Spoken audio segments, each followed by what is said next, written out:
as a side note, not that I'm, oh, well, never mind. Well, that's okay. It could be on the recording. Those Macs make great Linux computers too. So if you don't want to run Mac OS, they also run Linux really well.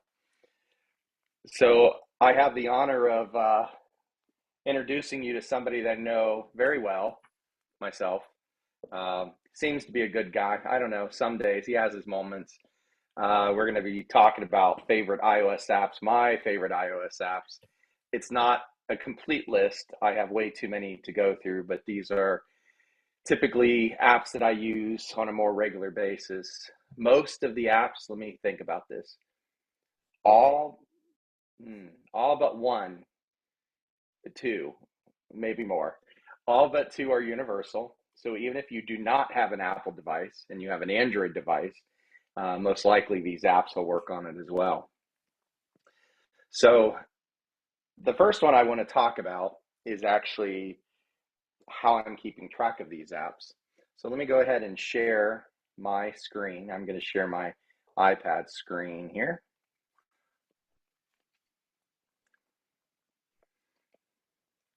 I'm going to try to share my iPad screen. There we go. So the first app that I use quite often is called Google Keep. Now, Google Keep is a note-taking app that I love using because it's universal. I can use it over the web. I can use it on my iPad. I can use it on Windows, Linux, Mac, it doesn't matter. But my notes today, I actually took a screenshot of a Facebook post, tuna noodle casserole. Can't say it though. And I thought, oh, that's almost like how my mother used to make it. I'm going to take a screen snap of that. And what I typically do is I will put tags. So here's all my tags. And you notice on the right side, it says recipes. So the reason why I use this note-taking app is so I can go straight into the app, and then I can look at my tags, excuse me, if I could find it, recipes.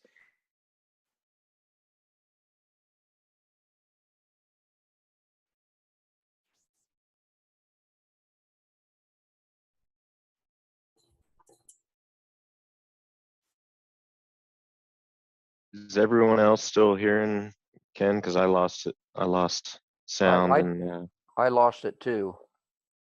okay. Give him a second to get back here, I guess.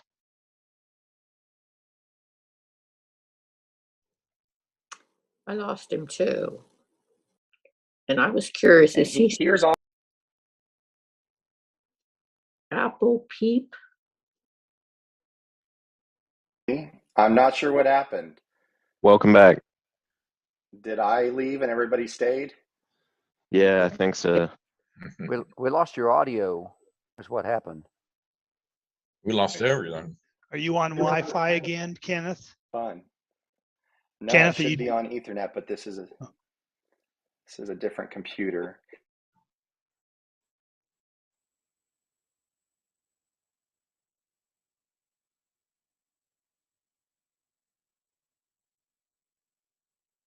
And he's gone. It does say my internet connection.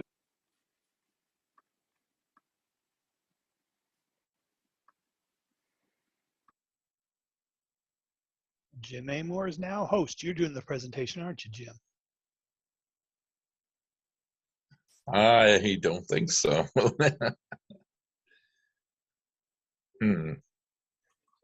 Maybe you could sing to us while we're waiting for Kenneth to get back on. No, you don't want that. Yeah, I can't even sing happy birthday to the kids. They hold their ears. It went through the entire general meeting with no glitches whatsoever. I'm wondering if it's this screen sharing thing is what's causing it to happen. It could be the Apple side of things, depending on how he's sharing it.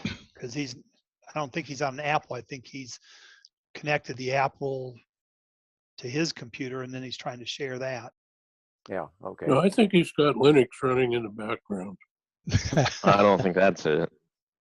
You don't? I think he has a dial-up modem and somebody called him and it knocked his modem offline. Don't tell anybody. Uh, Probably It's not that- the best idea to use a different computer for the first time on Zoom, right?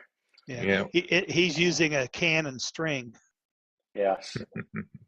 I did disable the Wi-Fi, although I was on Ethernet technically. I was on both, so maybe this will be okay. Let me get back my hosting capabilities. This time it did let me pick a host, except Jim, can't find you there. We'll do it that way. Okay, did your recording keep going, Everett? Okay, mine is restarted. Okay, so I'll start all over because I don't know what you couldn't hear, but let me reshare my screen and hope for the best. Yeah, we're wondering if it's the way. How are you hooking up your iPad to Cable. your computer? Oh, okay. I didn't want to take a chance. Apparently that was didn't quite work out the way I thought. Can you see my screen? Yep. Okay. So what I was saying was I have my current note-taking app. I guess it is my favorite because I use it the most, is Google Keep. And I use it because it's universal. It's here on my computer, Mac, PC, Linux, and it's available on Android and iOS. But I particularly like these tags. So the tags are down here on the left-hand side. I can tag something. Here's some EcoTuck stuff. I have no idea what's in here, so I won't stay on that screen long. There's finances. I won't be clicking that. Not sure what's in there. And then we've got some terminal commands. I've only got a few things, but I really, really love this app. And I'm going to go back to my notes and type favorite and pull up my list of apps. So this right here, let's say someone says, hey, I'd really like to have a copy of that list. Well, I can come in and add a collaborator. So let's say I'm going to add myself. There I am. And then I check the box. And now down at the bottom left, you can see there's actually, I don't know if you can see my cursor on screen. Can you see the cursor? Yes. Great. So down here, you'll have a picture, although I have no picture on this account, of the person you've shared with. If they have a picture, it'll show up here. So now this individual has access to this note. We can collaborate. We can do what we need to do. I use this at work a lot. We'll write up scripts for how to respond to certain things, and then I'll share it with my team. So I love Google Keep. So that's what I'm using right now to take, or actually to watch my notes of all the different apps I'm going to show you.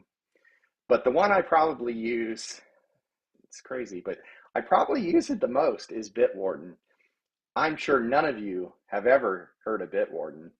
It's not like we've done 50 presentations on it or not, but this is my password manager, and I have all sorts of things in here. I have login IDs, I have credit cards, I have identity. So if I need to remember like my passport number, I'm not going to show any of that right now or on a recording, probably never, but secure notes. There's all sorts of ways you can classify it. The most important thing I use is the login. So I do not reuse passwords. I do not use Monkey123 or password or anything simple. I allow this app to actually generate the passwords for me and remember it for me. I can't remember passwords as it is. I have to remember just one password for this password management app. So I use this all the time, and it's actually pretty neat. I will try to demo it here just so you can kind of see how it works. But again, we've done presentations on this before. So here's something for Adobe. So I click the link here, go to adobe.com, I sign in. And down here at the bottom, you'll see a key. All right, I can show you with the cursor. There's a key right here. Now, Bitwarden happens to know that I have this in my vaults because I just opened it up. So I could actually click this, or tap this. So I'm going to go ahead and tap the one that makes sense. It's going to unlock it, and it's going to fill it in. Oh, I'm trying to tap on the computer screen, and it's not a touch screen. So I have to enter in a unique code to get to this particular one. But at this point, if I didn't have two-factor on, it would just log me in. So Bitwarden is absolutely something I use all the time. Now, it's not the only password manager. There are plenty out there. 1Password's a good one. They're now cross-platform. I believe they're on Linux as well. LastPass is another option. I use that at work. It's okay. I think the interface is confusing for me. I know that Juanita has used it in the past and she liked it. So I guess it's your taste, but Bitwarden is open source. The other app that I'm half embarrassed to admit that I use all the time are mostly games. So when I come home, I just want to check out and, do my thing. So this one is, I play a lot of what are called tower defense games. This one's called Boom Beach. It's free to play.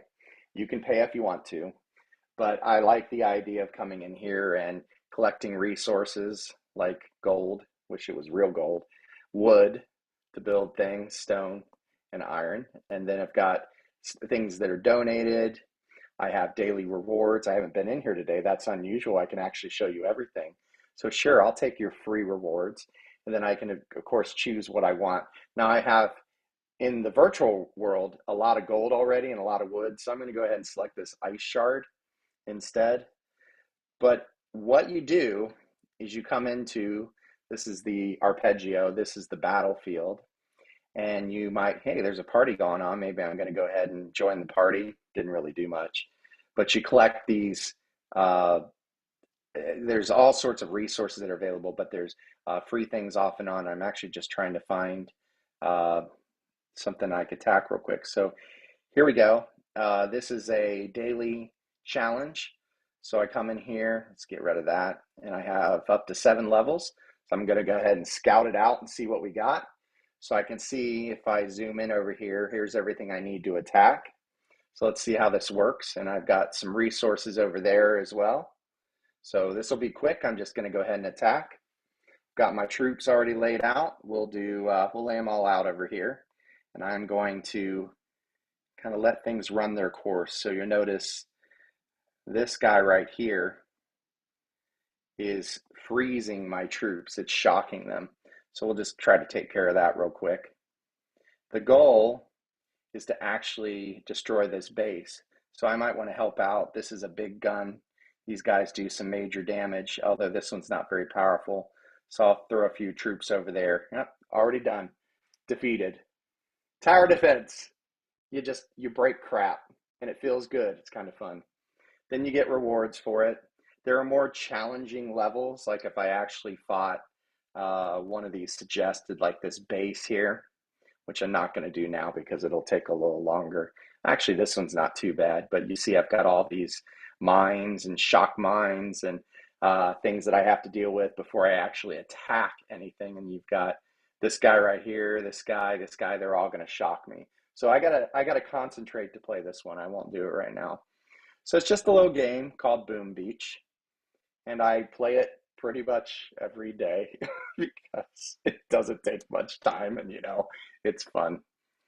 The other game that I play on a regular basis, although I don't play this every day, is called Clash of the Clans, or Clash of Clans. Clash of the Clans, I believe. No, Clash of Clans. I wrote it wrong, so I'll have to change my notes. So here, it's a similar, oops, you're not supposed to see that first. It's a similar setup. I did get attacked, so my resources are rebuilding here. There are obstacles to clear, which you have to pay to do that, but often you get rewards for it. So here's all my resources that are starting to come back up. So I'm going to go ahead and collect that. And then since I got attacked, I've got these little graveyard things. Those are the ones that I defeated. If I tap those, I get some of my resources back that I lost. And then there's another thing to clear. And there's some of the gold that they tried to take. I'm going to go ahead and take it back. Different boost we have. I can make a super barbarian. All my troops get special skills when they do this. And then these are different things that I can choose to purchase with the, I never spent a dime on this game, but with the what do you call it? The jewels, the gems that they give you. So I'm not really interested in any of this. As you can see, I've already got that middle one there. Hey, it gave me 25 gems, but it's the same concept. I can request troops from my team, which they will send it to me. And then they have this second base over here that I also build up. And I'm actually much, much better at this base. So if I were to go in and say, find an opponent, I'd be attacking somebody live while they were actually attacking me. And I actually am getting pretty good at this game, but there's still a lot of people that are better. So up here is all the upgrades I can do for this base. Here's something I can clear out while I'm in here. And then up here is other upgrades that I can do. I just don't have enough resources right now to really do anything. I'm not going to spend 1,000, or I'm sorry, is that 1,000? No, that's 1,000,000 on one wall. No, thank you. So we're going to kind of let that slide until we build up. But again, it's just a tower defense game, very similar to Boom Beach, what we just did. If you're not into tower defense games, which I wasn't until I actually started playing, you might actually enjoy a card game. I don't know how many of out there play euchre. I found out the last time I showed this off that euchre seems to be a Midwest thing. A lot of people didn't know about it. I thought it was just a worldwide game, but euchre's pretty fun. Oh, I guess I'm already in a game, so we'll go ahead and continue the game where we left off. So here we go. We have the option to choose if we want spades to be trump, which means with my hand below, the only thing that I would have that's even higher, am I the dealer? I'm not the dealer. So the only thing I would have is that jack of clubs.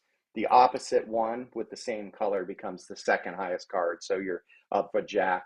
So your jack of spades is your highest, jack of clubs your next highest. Then it goes ace, king, queen, on down to the 9 card. You only play with cards that start with 9. So in this case, I think it'd be best if I went ahead and passed. I would be giving my opponent one of the trump cards, and I only have one. And that person passed, and then this guy or woman has an opportunity to call it up. There's not really anything on here I want to do. If I called clubs, I'd have 2 trump, but not very good. So I'm going to go ahead and pass and see what happens. And the dealer passed. So we all had crappy cards, and you just keep playing. So anybody here play euchre? Anybody know what I'm talking about? Yeah, everyone I know around here plays it. Yeah. So this is Euchre 3D. There's plenty of games out there with euchre, but this one was a developer that I met that I really liked, and they've done a great job with the game. I paid for it once, and I've been using it ever since. So I really, really enjoy it. So euchre. Getting away from games for a moment, I don't know if any of you like food. If you do, I have some rewards for you. So there's various food apps out there. Actually, I won't be able to bring them up on my iPad because it's going to sign me in on the iPhone. But for example, McDonald's, Wendy's, Burger King, Max and Irma's, Chipotle. Chipotle might actually work. Let me try to pull that up. So, I don't even have it downloaded. But basically, these apps will give you, see if the Burger King one is on here, will give you coupons and points. So every time, here's a good point. If this ever pops up, this is actually one of the newer settings. It's been around for a little bit, but Apple's telling you, hey, this app is trying to use your location. Do you want to block them from doing that? Do you want to allow them to use it, but only while you're in the app? Or do you want to allow them to always have access to it? I only do the allow while using app, but that's because this actually needs location. A lot of times I'll say, no, I'm good. You don't need to know where I am. So inside this app here, you can obviously order things, but more importantly, there's these offers. So right now, if anybody's in the mood for Burger King, you can come in, go to Burger King and get this free Whopper for being a new user, which is great. There was, what was it called? The Mariah menu. Regardless of how you feel about Mariah Carey, McDonald's was giving away things every day. I got a double cheeseburger on my birthday. It was kind of nice. Free breakfast foods. So every day it was something different. And then as you spend in this app, you get points as well. So I'm not signed in, but if I were signed into this app and I went to rewards, it would say, hey, you've got enough points for a free Whopper or a free drink or a free shake or anything like that. They often will send you things on your birthday as well. Max and Irma sent me free cookies, 6 cookies. I kind of forgot about them. How do you forget about cookies, right? But I forgot about them. So I missed out on that. Flyers Pizza, I don't know if any of you are familiar. They're more on the west side of Columbus. I know most of us don't make it out there, but in Blacklick, they have a location, and I got a free pizza from them. So that was kind of nice. Free medium 1-topping pizza. Of course, when I got it, I said, now this is my pizza. I get to eat it all, right? I got it for free. But it didn't quite work out that way. But food apps are pretty neat, though. If you haven't had an opportunity to actually explore and see if your favorite restaurants are in there, try it. A lot of times they'll give away stuff, and it's worth it. Some of my apps that I use on a regular business for productivity, there's actually a few. I'll just kind of talk about them. I don't need to actually demo them off unless someone is interested in seeing it. Google Docs is one of them. So I love Microsoft Word. Great application, very robust, but often overkill for what most people need. There's alternatives out there for Microsoft Office for most computers. LibreOffice, I can't even remember them all. Libre is one of the most popular, but Google Docs is actually, they've taken this different approach to this. It's not an app. Well, I guess it could be an app that you install. Typically, you just go to the web and you open up your documents through the web with your Google account. So we use this quite a bit at Denison. We use Google Docs for word processing, and then we use Google Sheets for spreadsheets. I actually have a lot of items that I'll export from our system to clean it up, and I can clean it up by copying down instead of typing the information one at a time. I'll do that in a Google Sheet, and I think Google Sheets are actually really easy to figure out. Microsoft Excel is more powerful, but Google Sheets are actually pretty easy to dive into. And then there's Google, oh my, I forgot that there's Sheets, Docs, and Slides, Google Slides. So if you don't want to pay for PowerPoint, you want something that's web-based, Google Slides is another one. Now, I don't use that app. I don't do presentations very often, today being an exception. But those are 3 of the productivity apps that I love to use. And I use them, even though they don't do as much as some of the other apps, I use them because they're so flexible and they're available anywhere. So they've become one of my favorites, although there are times when I run into things I just simply can't do. I already told you about Google Keep, which is my note-taking app. Similar vein, you can do everything through the web, but a lot of you probably already use Google Maps, or if you're on iOS, you might be using Apple Maps. Apple Maps is fine. It does a way better job than it used to. I've actually started switching back. Every once in a while, I'll check in and say, how you doing, Apple? Getting any better there? And often the answer is yes. But what I love about Google Maps, again, you have a Google account, so it's not like you're trying to remain private. When I go into Google Maps, I can actually see all sorts of places that I've been. I can mark places that I want to go. And it gets a little overwhelming, but these are all different marks on my Google Maps of things that I want to do. So I don't have to remember, hey, look, we got that winter storm warning. So let's see what this is. Yoder's Farm Market. I think I've been there actually. So I must have marked it as I want to go. Well, I'm pretty sure I've already been there, but it's just a quick visual representation of, the places I want to go. But what was really neat is I got an email. I think I just got it today. It said, you visited 4 countries in the time that you've been using Google Maps. Well, it's been more than that, but it's still nice to know. And it had reminders, different reminders for pictures of when I actually took pictures on site.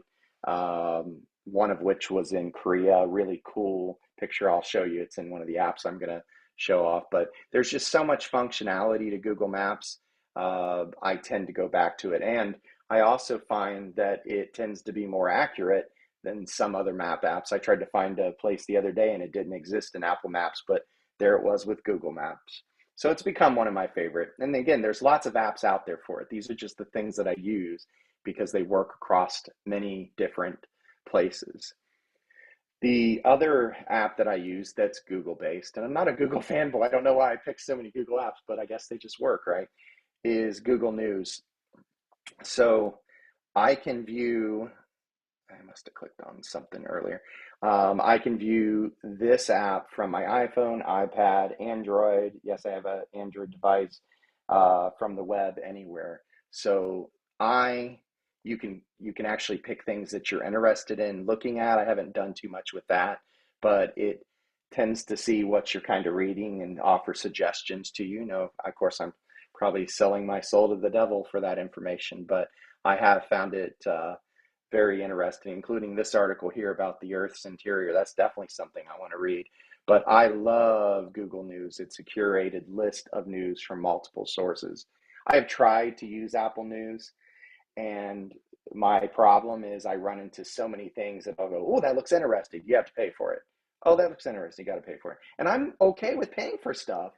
It's just I don't want to pay you and then you and then you and you. And now all of a sudden I have all these subscriptions out here for all these different areas. I know I could pay for Apple News and get that, but I found that Google News actually offers more of what I'm looking for.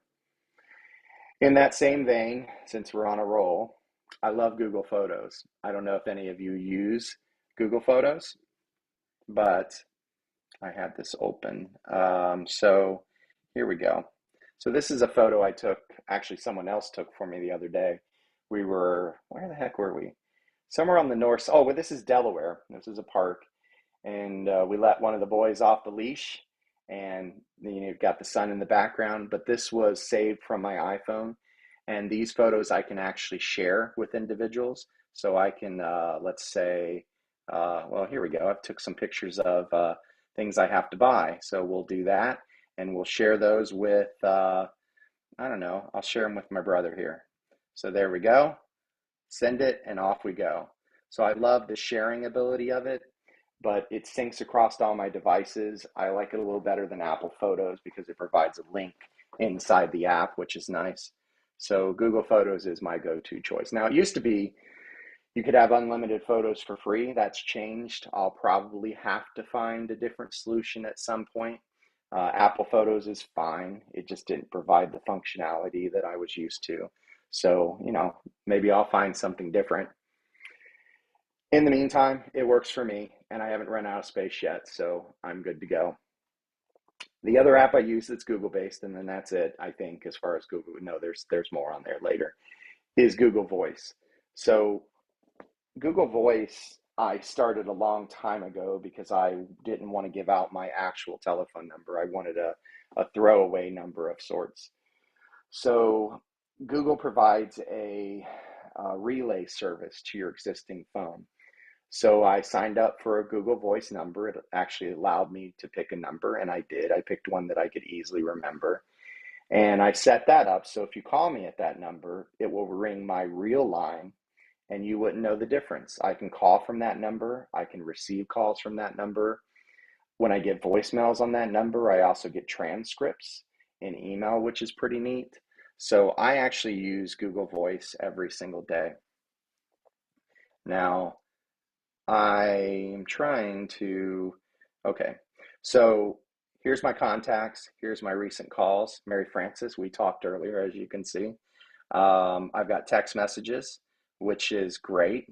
I can keep track of these in email as well. And then, of course, I have voicemail messages, which apparently there's some I haven't listened to yet. So all of this through a dial pad. So let's say, I don't have a number off the top of my head that I could call. If I were to call 740-555-1212 and I hit call, I don't know if it's actually going to be somebody. So this is on my iPad, it's a little different, but on my phone, it would go ahead and call through that number using my existing cell phone number, and it would connect me, and you wouldn't know the difference. So if I get a bunch of people that I don't want to have this number anymore, I just change the number in Google Voice and I move on. So I kind of like it. I also use an app, if any of you do any writing, it's a great guide. I wouldn't say it's perfect, but I use an app called Grammarly. I don't know if there's an actual app on, yes there is. So Grammarly, I've never used it inside. Oh, I'm not signed in. So Grammarly will allow you to copy and paste information in this app, and it'll provide grammar suggestions for you. Since I'm not logged in here, let's do this a little differently. So anytime I write communications to anyone, for example, this, I will throw it through Grammarly and say, hey, give me suggestions on what's wrong. And it does it automatically. Now this I already corrected. So actually I would probably off.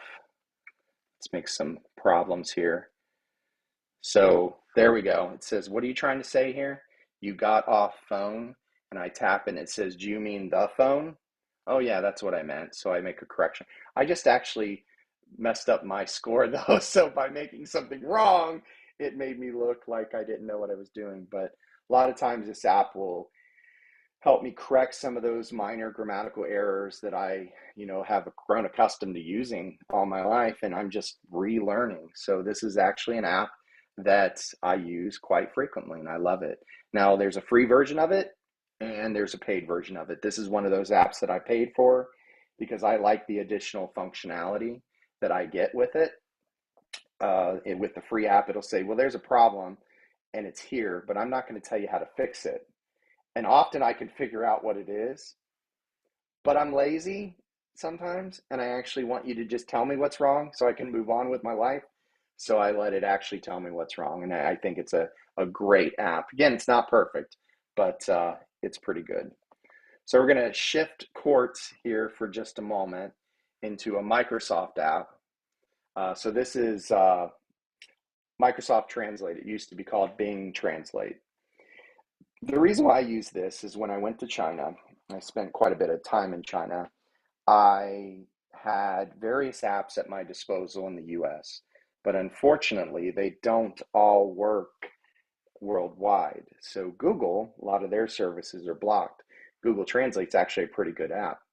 But the one that I found that was consistent was Microsoft Translate. So you can type what you want to say, or you can say what you mean to say. And when I hit type, I guess it's down below, yeah. So when I hit type, it's showing me on the left-hand side here that it's translating from English to something else. So let's say I just want to say hello. So that's how you write hello in Chinese. Now, if I want to hear it, which you probably won't be able to hear it, I can actually play it. Well, it didn't even play for me, but it's pretty sure it's ni hao is hello in Chinese. So I've actually chatted with my mother and father-in-law through this app. We've had long conversations. My only tip for you is if you decide to use this app and you want to talk with somebody, keep it simple, stupid.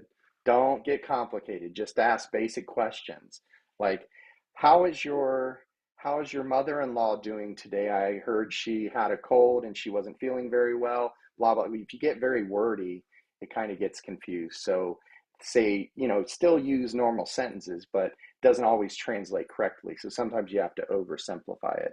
But I've also used the mic option where I had somebody speak the language and then it translated right back to us. So Microsoft Translate's actually pretty cool. Again, there's a lot of other good apps out there, but that's one of my favorites. So this one's kind of funny. I guarantee you that when I change something, it's going to get changed back. I have my Nest thermostat connected at my house. I love it. You're sitting in bed or in another room. This is all the way downstairs. Maybe I'm in the basement or I'm upstairs and I want to change the temperature. Right now it's set to 69. It's kind of cold for me. So I'm going to go ahead and crank that up a little bit. I'm a little cold right now. A lot of times when I do this though, I'm the only one that's in agreement that it's a little too cold. So it might happen live today, although it's a chance that they may not see it. But often when I go ahead and do this, it gets cranked down right away because, oh no, we need to save money, we need to save energy, and then you'll see it kind of go backwards. But I could turn on the heat, I can turn on the air conditioner. I can see the outdoor temperature. Apparently, I didn't realize I had that on there until I looked. But I love this thing. It's just a smart connected thermostat that I use on a regular basis, not all the time, but pretty frequently. I was hoping we'd get a little chuckle here and see the temperature get turned down in a minute, but I don't think that's going to happen today. So I guarantee it'll be turned down if I go back into this later. So Nest is the name of the device, and it does require a piece of hardware that you buy, but I got it on sale, so tried it out. One of the other apps I like to use, I go between two different versions of it, but OneDrive is actually my preferred app. OneDrive is just a web-based storage. So instead of keeping everything saved on my computer, I will save it to OneDrive. Why? Well, if I'm on a new computer like I am right now, a different computer rather, and I don't have access to the files, I'm stuck. I actually had this happen. I had to do a presentation and my computer wasn't working, or I didn't have it. I don't remember. I had to get the presentation. I just logged into OneDrive, pulled it up, and ran the presentation from somebody else's computer. It was great. But I save all sorts of things in here: notes, pictures, files, ISO files for Linux. Sometimes I need to burn a copy of Linux. Burn is the wrong term anymore, but take that ISO image and put it on a thumb drive so I can boot up another computer or fix something. Well, I've got that available on OneDrive. There are many options out there. Most of you probably heard of Dropbox, which is, it's okay. It used to be better. They took away a lot of the features that I loved. Otherwise, I'd be recommending that. But I already pay for Microsoft Office 365, and this gives me 1 terabyte of storage in addition to the subscription. So I just go ahead and use this. Google Drive is another option, which I do use at work. I love it. I can put links to things in Google Drive. We were updating some inventory items, and I had it was a data sheet for this product. So I put it on Google Drive, and I said, give me a link that I can share with everybody. And I can also set different permissions, like they can view it, delete it, edit it, whatever I want to do. And then I just put that as a web link into that information, and now everybody can see it. So I use these web-based resources because I want to be able to access them from wherever I am. It's an app I use all the time. The other app I'm going to share with you from a creative standpoint, well, I did have it pulled up, so I'll have to go ahead and do that again, is a photo editing app. I don't know how many of you are photographers. I am not. I do the best I can, but this app makes me look better than I really should be. I don't have it on the iPad, which is why I'm pulling it up in the App Store, and there's actually 2 versions to consider, but I do have this program on my Mac. This is one of the apps I told you that I had a few that were not universal. I'm pretty sure this is not available on Android. I know it's not available on Windows, but it is an amazing photo editing app. I think it's amazing because they have free tutorials on their website, and they will show you exactly how to do things. My LinkedIn profile picture, for example, I thought it was a good picture of me, but it had friends over my shoulder, and it was in a bar, and the lighting wasn't right. And I said, well, I could take all that out. So it looks like it's just black background. I'm out of the picture. It actually turned out pretty good. Pixelmator did all the work, not me. But on the iPad, on iOS, there's 2 versions. So you've got Pixelmator, and I've heard a lot of great things about Pixelmator Photo, which is just focusing on the photo aspect of it. But it's only $4.99. I just prefer to use it on my Mac. And it was a highly rated app. I guess it's down to 3.7 stars. Maybe there's some problems now. But great app if you're into photos at all and you want to make them look better. I want to also mention another app that does something very similar. I'm pretty sure I have that one on here. Procreate. It's a paid app as well. Here we go. And I told you I had a picture I wanted to show you. So this was when I was in Korea. I think this is Korea. Pretty sure this is Korea. It could have been China, but I'm pretty sure it was Korea. So here's a picture that I can come in and make edits to. I haven't made any edits to it right now, but Yeah, Procreate, another great app. It's also paid. You can maybe look at both and see which one works better for you. I prefer Pixelmator just because of the free video tutorials that they give me on their website, which is amazing. So I've learned a lot from those video tutorials. So we talked a lot about a lot of boring things. Let's talk about something that's a little more fun. Back to Plants vs. Zombies, a game here that I play. So I don't know if the sound is playing through for you. It just started playing for me. But this is another tower defense game. It's been around a very long time. I remembered showing this off to someone when I worked at Apple, and we ended up playing a game together. It was a great little bonding experience we had, me and one of the younger kids in there. No, I don't want to play the bonus game. But basically, you go in. You know what? Maybe I will play that bonus game. Let's see what they've got. Yeah, sure. So this one's kind of fun. It's like whack-a-mole. So basically you have to go in here and whack the zombies and you get different things. Sometimes you actually get items that you can use to fight them off. Here's sun. So now I'm going to go ahead and dig up some of these graves so they don't have as many places that they actually can come out of. And of course I get coins for that. So this is one of the bonus games. Typically what you would do is lay down defenses across the front of your yard towards the house. Technically this is the backyard. No, that's front yard. So these are just simple games that you can play to get your mind off of whatever you're doing at the moment. I won't play the rest of the game, but it's a fun game. This game in particular was used for learning. I'm not quite sure how they were doing that, but it was to teach, to educate through games. It was, I believe it was one of the games of the year, but love it, love it, love it. So there's also an app called Pocket Cast that I use. Now there's many apps out there that do this, but I love listening to podcasts.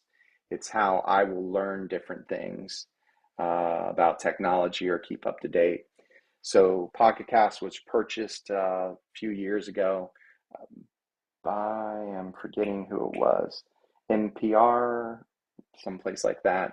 So it's changed a little bit. I did pay for it, paid for their full subscription so that I could get all the extra benefits. Well, they've stopped doing that. But here's the podcast I'm currently listening to. I'm already 52 minutes in and 11 seconds. What I like about this particular app, again, is cross-platform. I can use it in a web browser on a PC, Mac, or Windows. I can use it on iPad. I can use it on iPhone, Android phones, anywhere. And with the account, which the account can be free, it syncs up the play. So I was listening to this on my iPhone, but when the iPad connected to it, it said, "Where'd you leave off?" Okay, I'll start you right off there. But I've got all sorts of podcasts that I listen to, open source, news, Linux, Mac, Windows, obviously iOS, as we're seeing here today. There's also other skills that you can develop. Like there was one on learning how to sew. So if you want to do something like that, there's probably a podcast for it. It's kind of like talk show radio, except I can control the time and I can control the speed. So right here, I listen to most of my podcasts at 1.5 times the regular speed, as you can see right here. And I also trim a lot of the silence, and I've gone crazy because I just want to cut out as much as I can and get through the podcast to get the information. I forget what the volume boost does. It says voices sound louder. So since I'm just listening to people talking, I have turned that on. So there's a lot of different features in here that you can turn on, but Pocket Cast is one of my favorites. Again, there's a lot out there, but Pocket Cast works across many different platforms. One of the other apps I use is Starwalk. Now, you won't see me doing this, and I can't go very far because I am actually wired in with my iPad, but if I move my iPad around and I point it at the sky, it'll tell me exactly where we have items in space. So there's Jupiter, Neptune's over there. We've got, I can't read that, Saturn, Mercury, of course, the sun and Pluto. There's Venus. I can even see below the ground, which is kind of neat. There's the Hubble Space Telescope. And if you tap on one of these items and tap the eye, you can actually see more information about it. I was out on Lake Erie a couple of years ago before this whole pandemic crap, and we were on a boat. I can't remember which island we were going to, but it was close to Kelly's Island. Pulled out this app on my phone, and I said, "Oh, that's Mercury. I've never seen Mercury." It was as the sun was going. Sorry, there's a lot of noise in this app. So I'm going to get out of it. You probably can't hear it, but it's playing over me talking. So I said, "Oh, I've never seen Mercury." And I looked really close, and it was just barely visible. Just exciting. For the first time in my life, there's Mercury. It's not being hidden by the sun, because typically it is.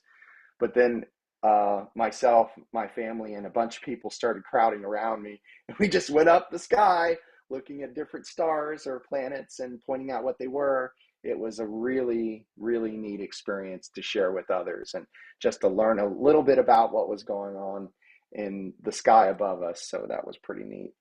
The other app I use is called Termius. I believe that's how you say it. This is for those people that actually like Terminal. So some of you can probably go take your bathroom break for a moment. But this app allows me on an iPad to do something I normally have to have a computer for.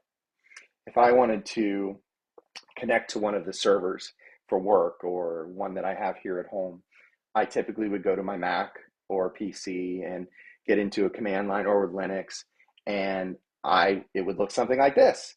So this is actually one of my Raspberry Pi servers. It blocks ads and things like that. So I can just do, oh, actually, I wrote a little shortcut here, so I'll just write my shortcut. So I can go ahead and do an app while we're right here on my iPad. So while that's working, I'll hit this button. I'll go back to one of my Raspberry Pis. We'll do the same thing, do a little update.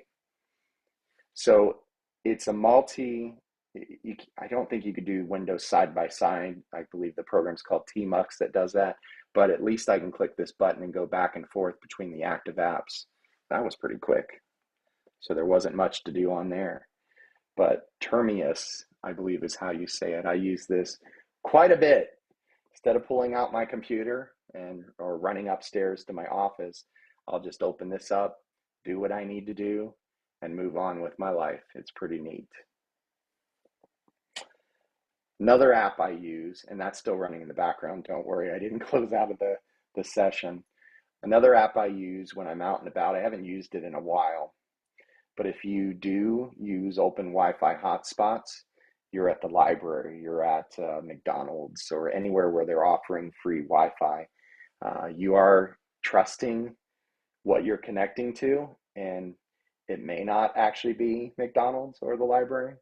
So I actually use a VPN app. I have a few, but the one that I've used the most is VPN Unlimited. I purchased a few licenses for this. Oh, whoops, I was scratching my nose when I tried to do that a couple years back. This was one that actually worked.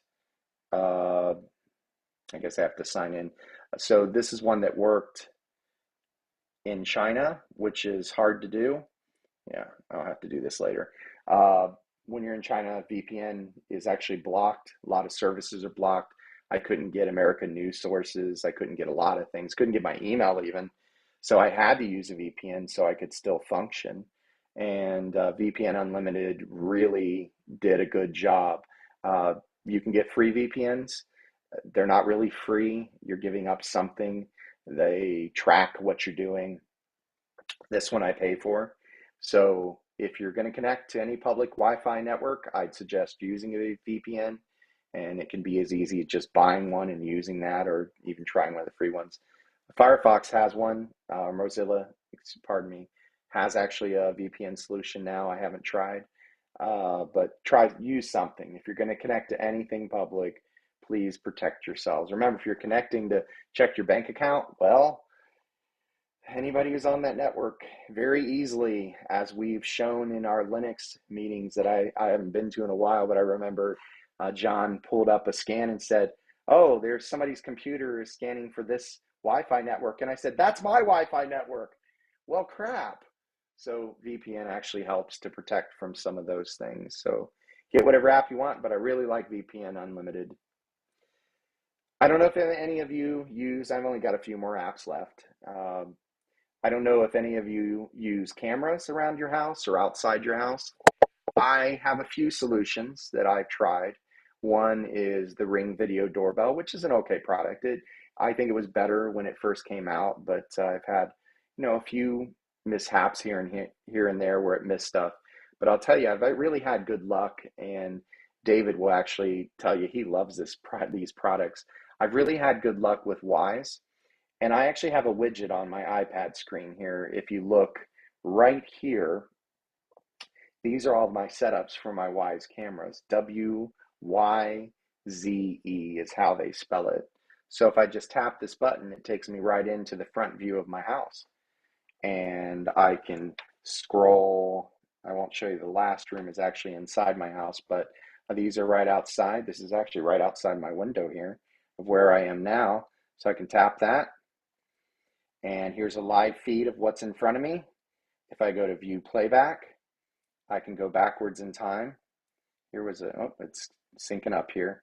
So a lot of this is coming off an SD card, but this blue section here is actually an activity that happened. So I can go back and say, what was that all about? They have, well, it was a raindrop apparently. So they have, they provide these video recordings. I believe it's only 12 seconds of it for free, or you can pay for it. So we have 2 of our cameras are actually part of the paid subscription, but it was so inexpensive. I'll have to look up the cost, but I remember it was like nothing compared to what we were doing with the Ring. So that's not a very exciting. Oh, there we go. So there's a truck. I just missed it.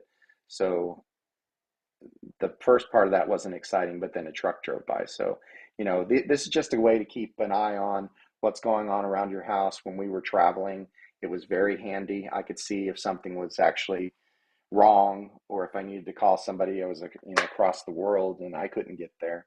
But WYZE is the name of the company, and they actually have quite a few products. They have vacuums, cameras, of course. They have a scale which we use. It keeps track history of you weighing yourself. It tells you your body mass index as well, which that one I don't like as much. They have headphones, all sorts of stuff. But these cameras are really inexpensive. I spent $30 on mine. This new version is $35.98. Shipping is included on that. So very, very inexpensive to actually put cameras in, and they're pretty good. And then just mention it very quickly so you guys can have some time here to ask questions. I use YouTube and YouTube Music a lot. YouTube Music I get for free, sort of, a little asterisk there. I get as a part of paying for YouTube Premium.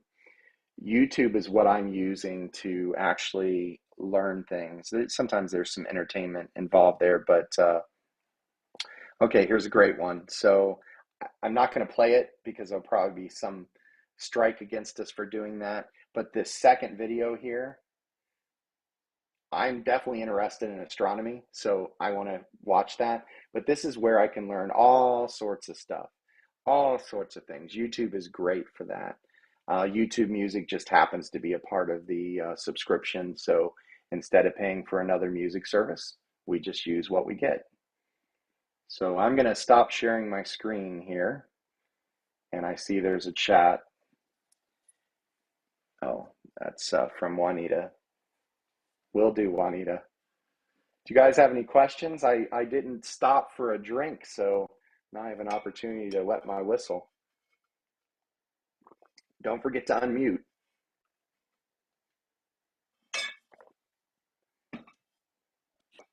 I had a question that I proposed to Everett, but I think I didn't hear you correctly, clear black in the beginning, and it's okay. When I started. Yeah, it sounded like Apple Peep, and I was like, Apple Peep, what is he talking about? And I think it Did you was get Google. it answered?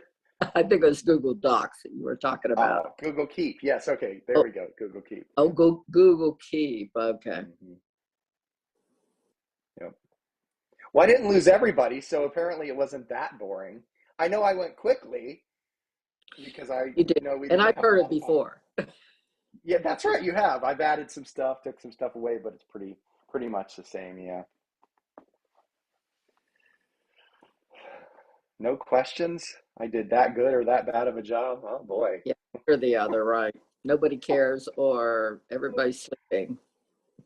I have so many questions that I would want to put my fingers in the pie and go peek at a bunch of these things. And then I bet I would have some more questions. Yeah, it's a lot. I'm especially interested in everything you said about photos and photography and photo editing. And Do you have I know you have an Android device. Do you have an iPad? not at all. Nope. Nope. So I don't know what we talked about last month because I wasn't here. Does anyone remember, or was there a photo app that you know that you'd recommend for Android? Because the two that I recommended, I believe, are iOS only. That's what you said today. I'm sure that you know, Geeks on Tour would tell you that the Google Photos would have everything you probably needed. Yeah, most No. of this stuff is way over my head. I'm sorry, that wasn't my intention. I was a little bit surprised that so much of your favorite apps weren't Apple apps. There's a reason for that. Apple doesn't make things cross-platform, and as such, I can't use it. So Apple Notes is a fine app, but I can only use it on my Mac and my iPhone and my iPad. And I use Linux and I use well, actually I don't use Windows much anymore, but when I have to use Windows, notice how I said that, when I have to use Windows, I want to make sure that what I'm using works. And that's probably why I stopped using Apple Maps as well. It just, well, it was bad in the beginning, but you know, there just was no consistency to it. And I switched back and forth too much. So yeah, there's really not a lot of Apple apps that I recommend solely because they don't work cross-platform.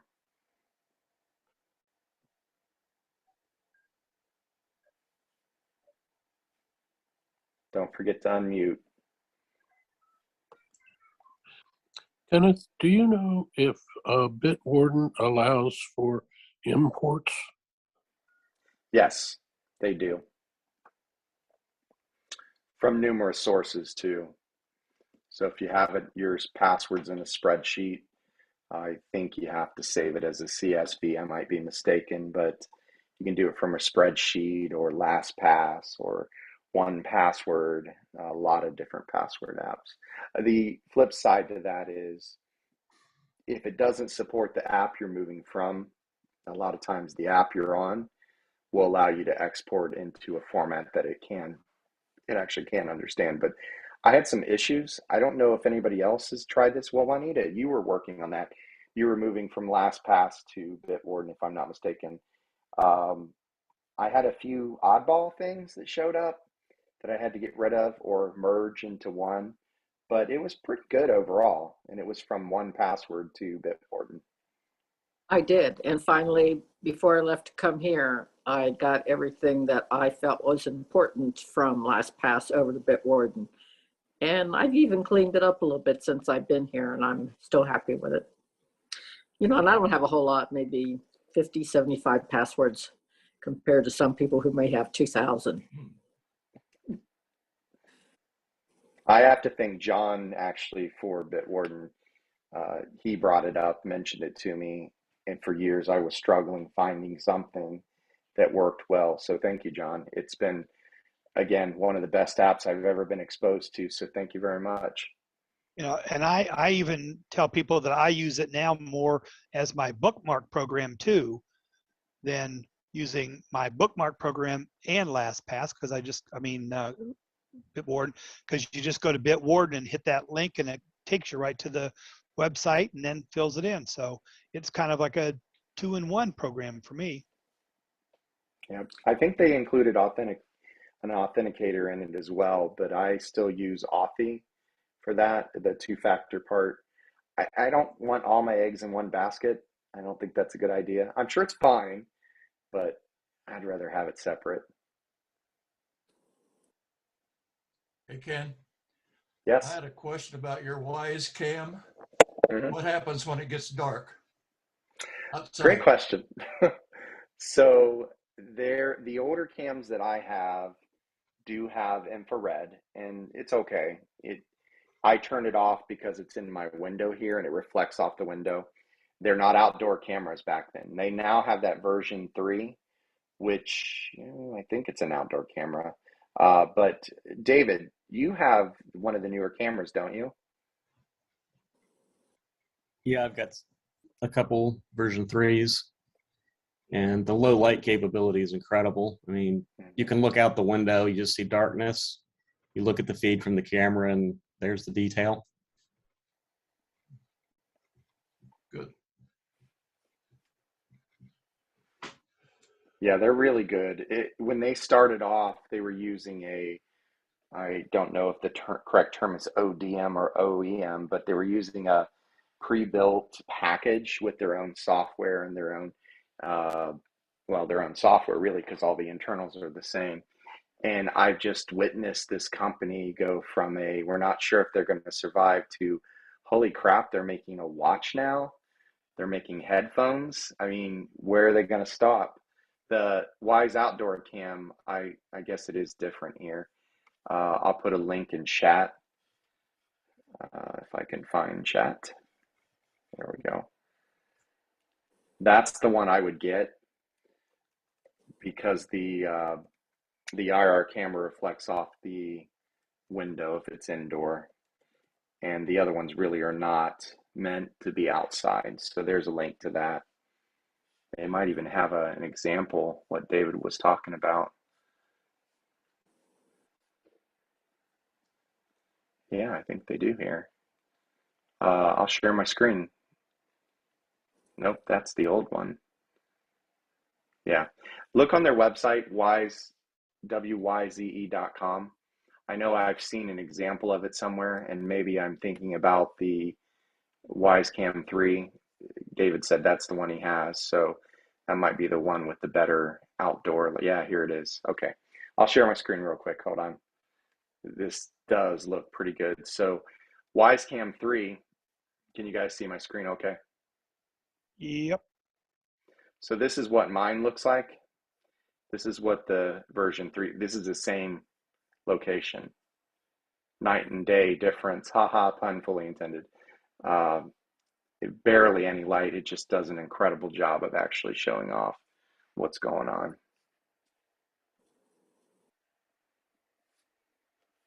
So I'll put that in the chat too, since that was the 3.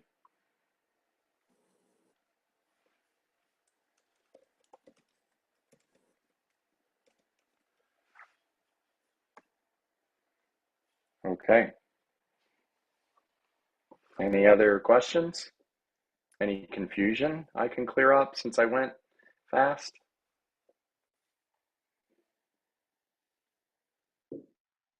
As I said before, I'd just like permission to get back to you later with some more specific questions. Of course. And if you'd like, I can go ahead and just list the apps here in chat if you guys want to grab that. What is wrong with my cursor?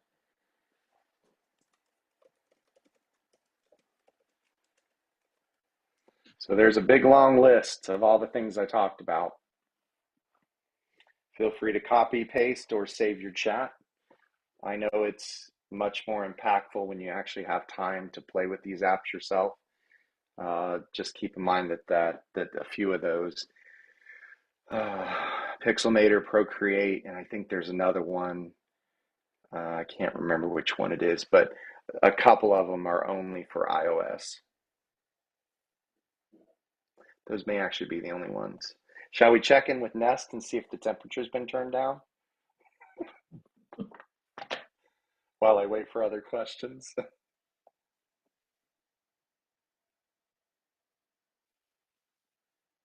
Oh, I won. It's still at 72. Shh.